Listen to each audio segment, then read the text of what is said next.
So the latest update has a new feature for image editing, and it is to change the colour within an image.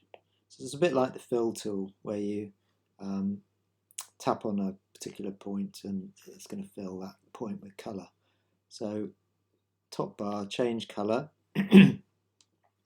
few settings I can explain. But I'm going to tap on the red colour in this image, and you see it immediately changes to green. So you've got an existing colour, which is the one I just tapped on. Change to colour. Well, I can change that to whatever colour I like, and it's going to search that whole image for the existing colour and change it to the other one.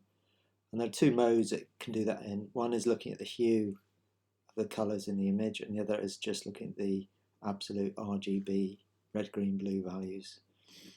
There's a tolerance, which is kind of how close the colours need to match. So the bigger the tolerance, the less accurate it is. So as I ramp up the tolerance, then you can see it's matching the kind of orangey colours as well.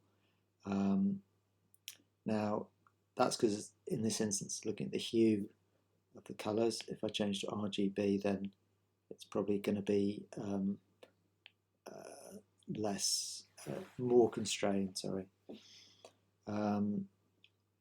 So if you're happy with that colour, then you can hit apply and that'll fix that colour, and then you could move on to I've tapped on the A, the colour around the A, and I'll change that to a reddy colour.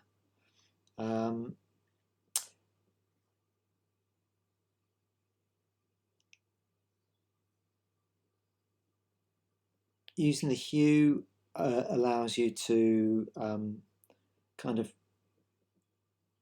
get a better effect when there's a shading kind of effect going on, but just, you know, there's no real pattern. Just use the one that is giving you the best effect.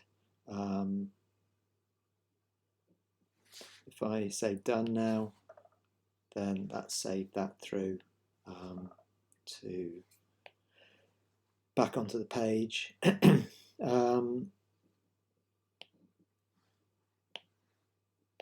Do this one, change colour, and again just tapped on the blue, and then I can change that to dark blue, for instance, or probably yellow in this case because it's the bulb.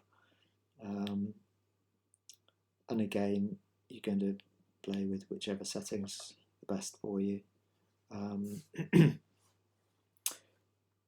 Another new addition is rotate, so you just to